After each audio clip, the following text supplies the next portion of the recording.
And you're live. Welcome to the meeting of the Tahoe Truckee Unified School District Board of Trustees.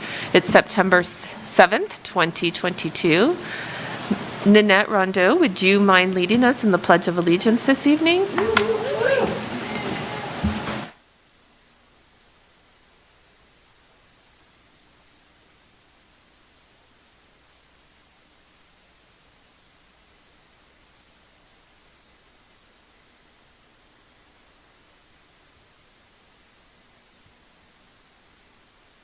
Thank you so much. The board did meet in closed session this evening and took no reportable action in closed session.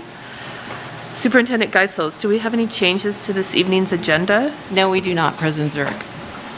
Would someone like to move approval of the agenda? I'll make a motion to approve the agenda as presented. I'll second. All in favor? Aye. Aye. Aye. Aye. Thank you. Next, we get to hear from, public comment. This is the opportunity for anyone, thank you for turning that off, for anyone who is here this evening to make public comment on anything that's not on this evening's agenda. If you have public comment on something that is on the agenda, we'll ask you to wait to that agenda item. Is there anyone here for public comment? Seeing none, I'll close public comment. And now we'll move on to our Superintendent Chief Learning Officer's update. Thank you, President Zurich. I want to welcome everyone and all of our students to the first few weeks of our school, back to school. We've had smooth transitions across the board. It was so nice to see our students' smiling faces and our teachers back in their classrooms, so we're very happy with that. And our classified employees, our bus drivers, everyone, our aides, it's really nice to see everyone back together. We had a great convocation, and I want to thank you all for attending. As you know, student safety is really important for us. So what we're doing in our district, it's a top priority. In 2020, we rolled out what was called Raptor across the district. And the system we will be using now more comprehensively at each of our school sites. It enables us to provide visitor, volunteer, and emergency management services. So we really are excited about the Raptor system being used a little bit more in depth this time around. And as promised, volunteers, I know you're all waiting to volunteer at your child's school. So on Friday, you will receive a newsletter with all the information about volunteers, fingerprinting, unsupervised and supervised volunteers. We have two different categories, so they have different volunteering processes. So please stay tuned for that letter coming out, and we are very excited about that. And last but not least, we know that every student in California has access to one free breakfast and one free lunch daily. So thanks to the combination of our federal and state funding, we have this in place. It's not required, but we are asking families to fill out the application for food service because it entitles you to other services. So we would love for you to be able to do that, like reducing AP college requirement fees is one option. So please, if you are so inclined, we would love for you to be able to fill out that form. And again, all this information will be coming in our newsletter, which is out this Friday. So it was a great first week, and we're looking forward to a great year. So thank you. Thank you. It is very exciting, and all I've been hearing is positivity from the school site, so that's pretty exciting too. Okay, we have 3 resolutions this evening. The first one is super important, and this is establishing September as Attendance Awareness Month. Superintendent Geisels. This is very important, President Zurich. It's an essential part of our students' achievement and graduation. So this resolution supports the message that school attendance really matters for all areas of school success and prepares our students for college and career. So we're asking the board to pass this resolution. Board questions? Is there public comment on this item? Would someone like to make a motion? I'll make a motion to approve resolution number 3. I'll second. All in favor? Aye. Aye. Aye. Aye. Thank you. Okay, next we have resolution number 4, honoring National Hispanic Heritage Month, Mes de la Herencia España. Did I do that okay, my bilingual friends? September 15th, October 15th. Oh, it's next. Right, I'm sorry. I got asked a question. I apologize. Okay. So in 1968, President Lyndon Baines Johnson was the first to enact and expand the law to covering that the month of September is the Hispanic Heritage Month. So this resolution proclaims that our schools will stand with the nation in recognizing September 15th and through October 15th as National Hispanic Heritage Month, with activities appropriate to the occasion, and to value the roles and contributions of Hispanics to the local and national economies, cultures, and identity. So staff is asking the board to approve Resolution 42223, honoring National Hispanic Heritage Month. Mes de la Herencia España. Gracias. Okay, any questions? Public comment. Would someone like to move approval? I'll make a motion to approve resolution number 4. I'll second. All in favor? Aye. Aye. Aye. Aye. Thank you. Next, we have resolution number 5 for this year, authorizing participation in the hybrid and zero-emission truck and bus voucher initiative project, HVIP, which is not what you think it could be, public bus school set aside for small and medium air districts. Yes, and to present this resolution and a presentation, we have Ms. Nanette Rondeau and Mr. Tony Lamazo from our Transportation Department. Thanks for coming, you guys. Tony, this is your first one, right? Yeah. Yay. We're not that mean, despite what you've heard. No, I'm not. I'm not a nervous public speaker. So Tony and Nanette, you're welcome to use the clicker, or we can do it for you too. Either way, just press the right arrow key. Okay. So before I turn it over to Tony, and I know Todd was going to say a couple of things, but I really want to acknowledge Tony Lavezzo, our fleet supervisor, because of his efforts, we've received, including this opportunity, $2 million in grant funding since he started with our school district. And yes. And we've had a great history with grant funding, even prior to Tony with Don Harder. And so this particular opportunity is so exciting for us because we now get to step into the EV, the electric vehicle world. So I'm not going to take up much time, and I'm going to turn it over to Tony, but I just really wanted to acknowledge his efforts because it's because of him and his relationships with the different boards and just his persistence that we have this opportunity. Okay, Tony, I'm going to turn it over to you. thank you, Nanette, and thank you, Board of Trustees, Superintendent Geisel, and Board President for having me here to speak to you guys today. So I'm going to go over the HFIB funding for EV buses for the Tahoe Truckee School District. See if I can press the right button. This one.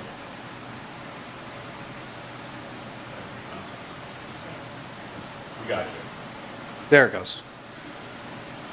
All right. So what is HFIB funding? So HFIB funding, so there's $130 million that the state of California allocated for small to medium air districts for the purchase of low emission and EV school buses. So TTUSD, we are located, even though we are under PCOE, we are based in Nevada County, which is Northern Sierra Air Quality Management District. This district is a small air district, so we had a really good opportunity to get funding for these grants. So the voucher amounts are, for the set aside for these small air districts, are intended to cover nearly all or of the full replacement of these vehicles with EV vehicles. So how do the vouchers work? So once we apply to participate in the HFIB program, we select a dealership. So the dealership that we've selected is A to Z Bus Sales, which sells Bluebird school buses.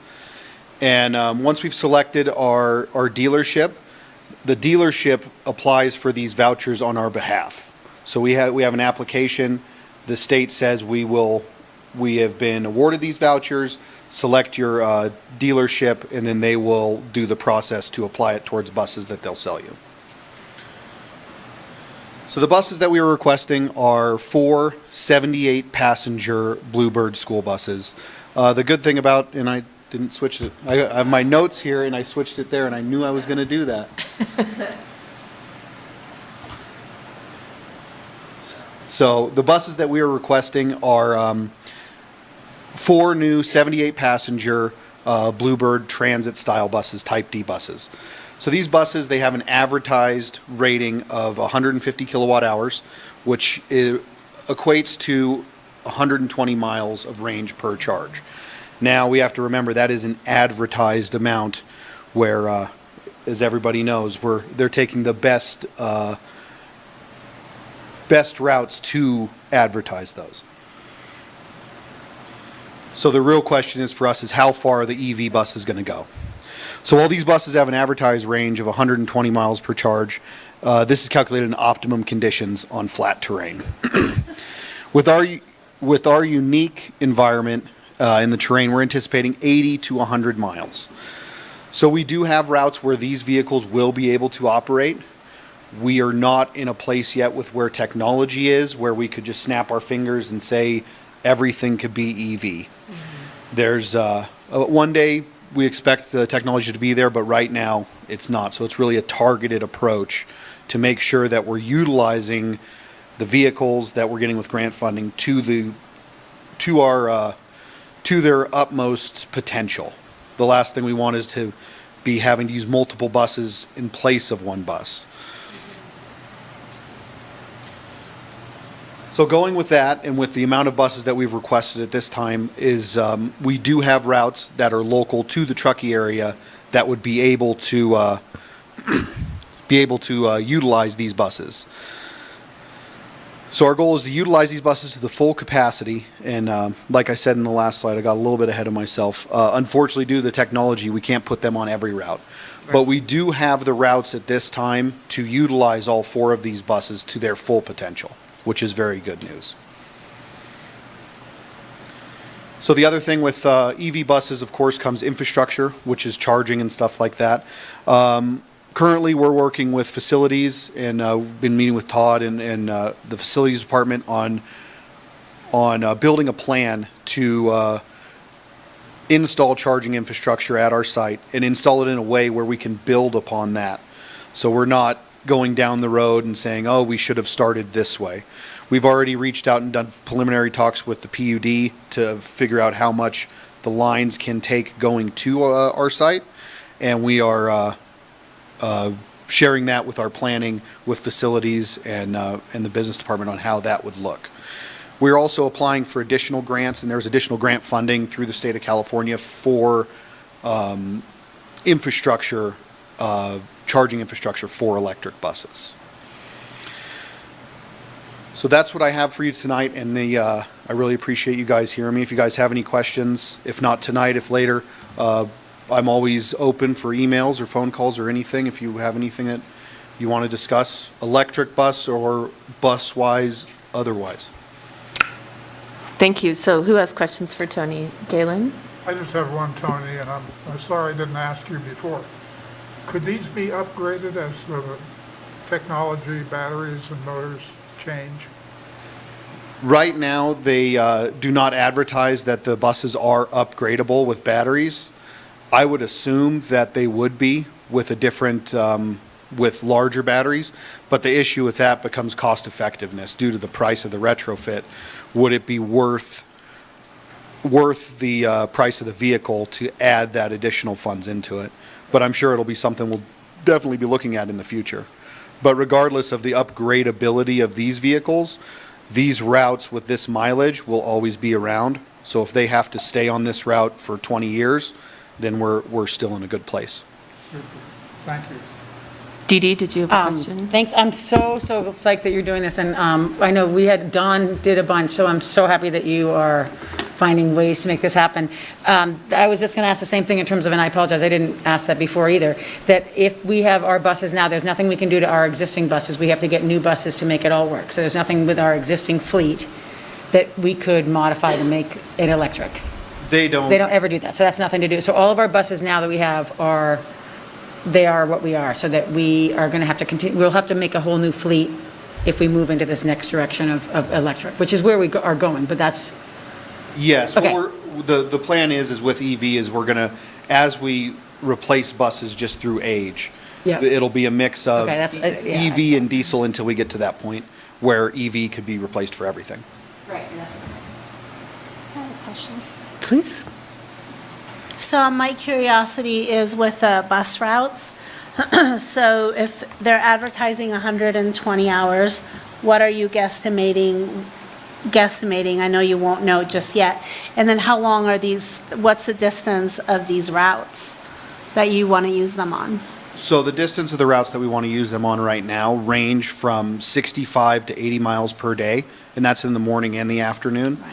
We have had an electric bus up here that we've test drove on our routes and had data here. Now that is all, it's data that we have to take with a grain of salt as well, because it's not loaded, depending Right. on traffic, depending on temperature. And looking at our routes, these would be able to do that. We also do have additional time midday, where if they do need additional charge, they could park in and charge for 2 hours midday. Perfect. Yeah, and then I was wondering, all our vehicles are old school, so I have no knowledge of how these vehicles work, but snow, chaining them up, how does that shorten the life of the use of it doesn't sound like it matters because the mileage is still within such a short distance, but any thoughts on snow and chains and all of that? Doesn't matter? It's a great question, because not as much the snow, the chaining is not a problem. It's normal wear and tear. The issue with the cold comes heat.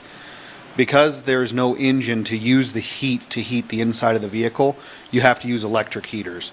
And anybody who's lived up here and had the electric wall heater in their bathroom, if you run that all winter, your power bill is going to be $800. So they are really inefficient. So colder weather does limit the range, and the reason is to heat the inside of the bus. There is some technology with the buses where when they're plugged in and charging, they will preheat, which helps warm the inside, but we still have to be mindful of the drain on range when you're running heat. Thank you.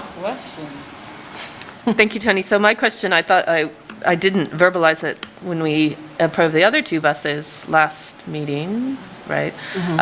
Was the infrastructure. So thank you for addressing that, and thank you for looking for opportunities for grant funding on that. And then the bus you showed had green. Are we going to advertise that these are electric vehicles? Are we going to put some kind of marking on them that will say they're electric vehicles? Okay. Yeah, they normally will put it green. It's an option if you want it to be black. You can also have it blue, and it has a little blue bird on it with an electric plug on it. So it is an option in there, but it will be advertised as much as possible as being an EV. There's a lot of regulations with school buses where, you can't put a big Can wrap only on the put- side. Right. But it will show that there is a difference on it. And will we qualify for any kind of rebate, or how periodically we get rebates from agencies or the green school, or will we benefit in any way? That I don't know. I have talked with PUD, and at this time, they don't have rebates for EV vehicles, but as EV vehicles expand, it's a possibility. Okay. But rebates for being awarded for green energy or anything like that, I do not know. Okay, thank you. No problem. Great work. Thank you. Todd, did you have anything you wanted to add? Yeah, just a couple things. Just once again to commend Tony for his work and persistence on all these grants. And I was going to just remind the board that several years ago, we kind of embarked on a fleet replacement or bus replacement plan. And because of Tony and his work, we've replaced probably 3 times the number of buses that we normally would have replaced at this point. Even though we allocate money in the budget every year to buy a bus, we've received so many air pollution control grants to replace transit and conventional buses that our fleet is. What's our percentage of replaced at this point, Tony? If you don't mind me asking. Since I've been here, we're approaching 50%. I think we're in the high 30s, low 40s right now. And that's a great number of buses considering the number of buses we have in our fleet. So again, thank you, Tony, for all this work. This particular grant opportunity is obviously a step in the right direction, but I wanted to also say that Tony and Annette have been researching this extensively for quite a few years and trying to see how this could work in our district. And just the amount of these grants, electric bus, transit bus runs about $400,000+, and these grants will essentially cover hopefully the full cost. We may have to contribute a little bit, but that's pretty substantial. Obviously, there's some challenges in our district on how we utilize them because of the climate and also the elevation and geography, but we'll figure something out. So I just wanted to thank Nanette and Tony once again for bringing this to us. And again, we're going to be working on the infrastructure, not only planning just for these 4 electric buses coming in, but also for what our capacity potentially could be in the future, which I believe is about 14 is what our load could take at the transportation office. Great. So we'll be planning for the future as well. One thing I also wanted to note is it looks like the timeline on these buses probably won't be until 2023. Is that right, Tony? Right now, if we're in the process, if we get them ordered this year and get through the whole HFIB process, it would be late 2023, early 2024. Just like everything with ordering stuff, it is taking a little bit longer. So it would be around that time frame. Yes. And by then, we'll have 11 more amazing bus drivers to drive these buses, right? Yes. Great. Tony, thank you so much. Thank you very much. If that's all the questions, we do have a resolution. Is there any public comment on this? Would someone like to move approval? Thank you, thank you. I will make a motion to approve resolution number 5. I'll second. All in favor? Aye. Aye. Aye. Aye. Aye. Thank you. Nice work. It's good to know the technology caught up with your ideas. So nice work. Next, we have our consent agenda. Does staff wish to pull any items from the consent agenda? No, we do not. Does the board wish to pull any items from the consent agenda? Would someone like to move approval? I'll make a motion to approve the consent agenda as presented. I'll second. All in favor? Aye. Aye. Aye. Aye. Aye. Thank you. Next, we will hear from our association, CSEA. I don't see anybody here. I don't believe CSE is here, Ms. Zapatini, correct? No. Okay. And then TTEA?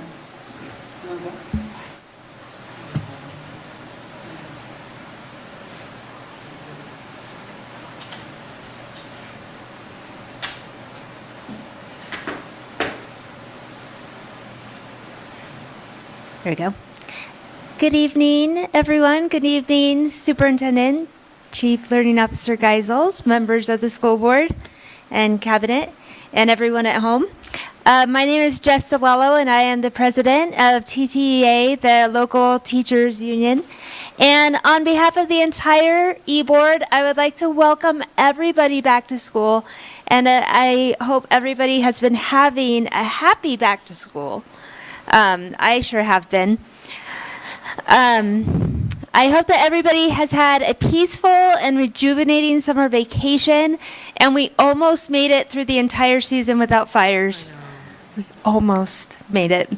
And I'm so excited for everyone to dive into all of the amazing learning that is already happening and that's going to be happening this year. The past couple of years have been extremely difficult for everyone. As Superintendent Chief Learning Officer Geisel says, there's no book on how to get through a pandemic. But I, for one, think that we did a pretty good job. And I think that it's due to the hard work, collaboration, and coming together of so many different groups of people. I love that the district's theme this year is Better Together, because we are better together. Nobody can do what we do by ourselves. Collaboration and commitment to trust in the betterment of our district on behalf of our students is the most important objective to TTEA this year. We want to help make the district the best that it can be, and that is what our students deserve. Although COVID is not gone, I think that we can agree that it has been tamed from what it once was. Thank goodness. While it was running rampant, however, TTEA and TTUSD worked tirelessly to bargain MOUs that far surpassed other safety MOUs in the state in order to ensure that our students were in the safest, cleanest environments possible. And for the first time in 2 years, we are not starting this year with a safety MOU. And I think that that's really exciting. Speaking of bargaining, this year the entire contract is open for negotiations, and we are so excited that we will be starting the process early. There are areas of the contract where language can be updated to match current law, cleaned up and clarified for better transparency, and there are always issues that both sides would like to shine a little extra light on. In terms of wages and benefits, we were blown away to see that the average assessed value, or property taxes, came in at 9.5%, which is almost 3% higher than the projections that Mr. Rivera and his team made for this year's budget. So TTEA is feeling very hopeful about that. And speaking of hopeful, TTUSD hired over 20 new educators this year. And this is an amazing opportunity for our students. We truly work in one of the best districts in California, and this is going to be a great and hope-filled year. So thank you. Thank you, Jess. So we have 4 personnel items, the first of which is approving revisions to the certificated management, classified management, and classified salary schedules. Superintendent Geisels? Ms. Zapatini, would you like to take this on, please? I would, thank you so much. So the first one, the certificated management salary schedule, we changed some days of work to increase range 6 from 220 to 225 days. The second one, on the classified management salary schedule, we're adding a section for social worker classification. And then the third one is we added 2 new positions into our CSEA bargaining unit, and those are the ones for Students Information System Specialists and CalPAD Specialists, so those are now reflected in the salary schedule. Questions? Public comment? Would someone like to make a motion? I will make a motion. Oh, I'm sorry. Hold on, Dee Dee. I'm sorry. Sorry, Galen. I just had one nitpicky little thing. In the, just to prove I looked at it. In the, where was it? The description, not the job description, where'd it go? 13.1? That's it. The salary classification was 104A, but the 1 got dropped. So in 104A is different than 104 because the number of days that they're working is less. But on the printout, that column One dropped off? only could handle 3 characters. Oh, got it. Thank you for letting I us figured know. it out, though. We'll I figure figured that out. that must be 104A. Sorry, I didn't know this one. I will check into that and see how we can make it smaller. Thank you, Galen. Wow. Good job, Eagle Eyes. Dee Dee, would you like to make a motion? All right. I will now make a motion to approve the revisions to this management schedules and salaried schedules. Holy moly. 13.1. 13.1, please. I'll second. All in favor? Aye. Aye. Aye. Aye. Aye. Thank you. And then a job description for the social workers. So last year, we were really blessed with having 3 social workers that we had. This year, we're expanding it to actually 6 positions at half-time positions. And we put into place an actual job description so that it focuses on what we're doing. So this is for our kids, really benefited our kids. We get to continue this service to our kids. Questions? Public comment? Would someone like to make a motion? I'll make a motion to approve the job description for the social worker. I'll second. All in favor? Aye. Aye. Aye. Aye. Aye, and I think it's great that we have a social worker. Yes. Next, 13.3 is to rescind the leave of absence request for 22-23. And then we also have rescind partial leave of absence. You want to talk about these at the same time, and then we'll vote on them separately?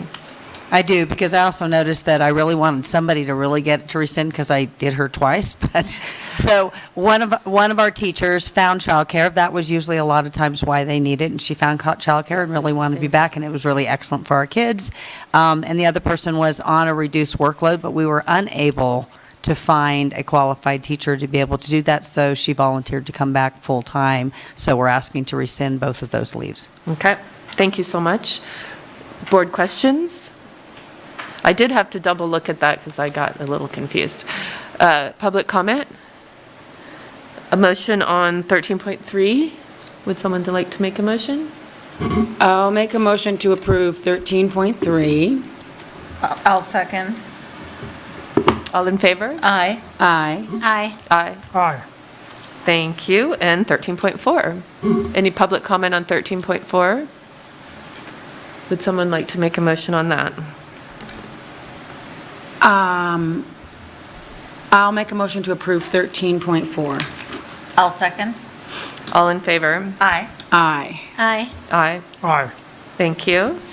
So I saw no questions on the board policies in the homework. So these were info items. Can we move these to consent on the next agenda? Yeah. Okay, thank you so much. Wow, we're already at comments to board members. Wow. You guys, that was, so, let's start down here. Well, gosh, I don't really think I have too much to comment on, other than the fact that this is the first year as a board member that I don't have any children in the district, as my youngest graduated in June, and she is leaving in 1 week to go down to UC Santa Cruz to study marine biology. So we're getting ready with all the dorm shopping and several trips to Target and getting ready to be empty nesters. So that'll be a new way to perceive this whole role. Wow. Yeah, I'm excited. Yes, it is. Dee Dee? Have to open my calendar. So, convocation was great. That was, did that. Been mountain biking with my middle school children. I managed to go on the first day of school to all the lakeside schools and went into a bunch of different classes. And I think it ended the day when the last bus was leaving Kings Beach. So I think I talked too long.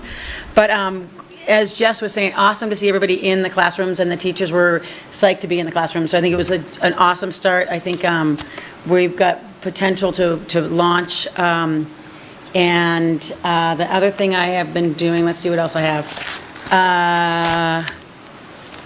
That has been it. Oh, that's September. Hold on. There was one more thing I did. I was going to say, you've been busy. What else have I done? Oh, so this last week, I've been volunteering at Tower Lake Elementary School in the special day class and just sort of helping out at recess. And it's been awesome. And yeah, that's that. But I've been very excited. It's been fun. Thanks, Dee Dee. Chris? On the flip side of that, I was sick as a dog at convocation and first day of school, and I was so happy that you were roaming the schools, because I felt really, really, really guilty. But yeah, I'm looking forward to this school year, and I'm excited that we are back into a routine, and I will be shadowing Superintendent Geisels at some of the Soup on the Move dates at the school site. So I'm excited to get in there. Yeah, that's it. Convocation? That was great. Nice to have everybody together. So for my very last one, I did attend the new Educator Academy that Jess referred to, and it's always super fun to meet the folks who are coming to work here, and gratifying to know that we are such a great district that we're stealing them from other districts. So yeah, a lot more coming this way than going any other way. And got to go to the first girls soccer game It was Truckee versus Elko, which Truckee won, of course. So that was fun because I don't have players anymore either. And then I got to hang out with my 3 alumni all together for a period of time. So my 3 kids, right? Which is rare these days. And my youngest went today to her sophomore year in college. And you still cry, Kirsten. So all those years later. But it's so fun to see our TTUSD kids succeeding out in the world because they really do. And it makes me so proud to see them, what we've done for them when they leave here. And Soups on the Moves and open houses are all coming up, or back to school nights. Yep. This weekend, next Yep. So you forgot something. You forgot Hopkins Village. Oh, Hopkins Village. Oh, thank you. That's an important one. Yeah, Kim and I both toured Hopkins Village, which is a new development, 40 units, 1,600, almost 1,700 square feet, $670,000. Our employees are eligible, I believe. It was a interesting tour, and it caused a lot of questions about, okay, how do we do this again? And how did you do that to begin with? And is that really a low enough price? And actually, they're pretty big rooms, 1,700 feet, 1,660, something like that, 3-bedroom, and a little office. Yeah. So that was interesting. And this was part of the committee that Kim and I are on, studying housing for our employees. Right. If I could just add to that. So this is we were one of the founding members of the Tahoe Truckee Workforce Housing Agency with the hospital, the PUD, and the airport. And so that is part of this whole effort to find all sorts of levels of housing for our employees. I happen to feel that this is a little too expensive for our middle class. So one of the things that we talked about at the meeting was adjusting how people can qualify for the units. And then Joan, thank you so much. I just want to advertise today the email that you sent out. There is down payment assistance available up to $120,000, which is a big deal. I mean, you have to repay it eventually, but so we're still really working hard on finding opportunities, and in my mind, especially for our missing middle, which is what we thought Hopkins Village and stuff at Coldstream could possibly help us with. Unfortunately, the prices just keep going up. And of course, interest rates going up doesn't help. But super proud that we continue to work on it and at least chip away at the housing crisis. So thanks you for getting that information out, and thank you for continuing to send opportunities out. I see that periodically come across. Joan will send information out to all employees about housing opportunities that may be affordable for our employees, so that we can get 11 more bus drivers and our instructional aides and our first-year teachers housed in great facilities. So that's my advertisement for tonight. So we'll adjourn from there. Thank you so much, and we'll see everyone on the 21st.